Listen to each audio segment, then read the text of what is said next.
असलामुअलैकुम दोस्तों, उम्मीद करता खरीत होगे। बेनजीर इनको स्पोर्ट प्रोग्राम की जी किस्त जनाब बिल्कुल आ चुकी है तो चल भी रही है। कुछ जिलों के चलना शुरू हो चुकी है, कुछ जिले हजे स्टार्टिंग पॉइंट ने।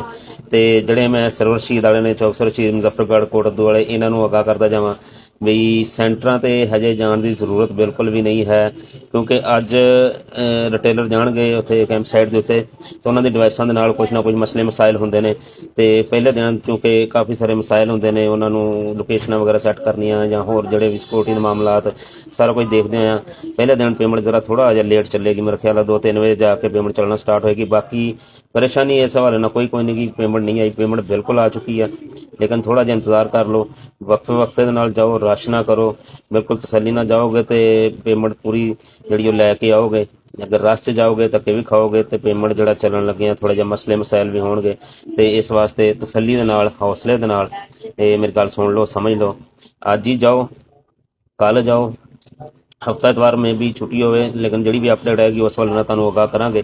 लेकिन फिलहाल जड़ा अज जी किस्त आ चलण का मकान जड़ा काफ़ी हद तक डाउन है, क्योंकि पिछले टाइम जाके तकरीबन 2-3 बजे जाके चलण का मकान आ।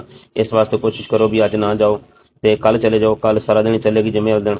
तो अज 16 अक्तूबर पेमेंट बिल्कुल आ चुकी है, लेकिन ये बच्चों के वज़ाइफ शामिल नहीं है। सिर्फ 13,500 की इको किस्त शामिल आ, जी तुम अपने कैंप साइट पर जाके वसूल कर सकते हो। चौक सरो शहीद वाले फिर दसदा जावां, इन्हों का जो सेंटर आ साबका मिडल स्कूल तो हुण government high school Rangpur road पर आ, थाने दे नाल बिल्कुल जी, थाने दे नाल बैक साइड ते स्कूल आ, उत्थे जाके तुहानूं ये पेमेंट रिसीव होएगी। तो जे अज जाना है तो 2-3 बजे तो बाद जाओ, लेकिन रश बेइंतहा होएगा।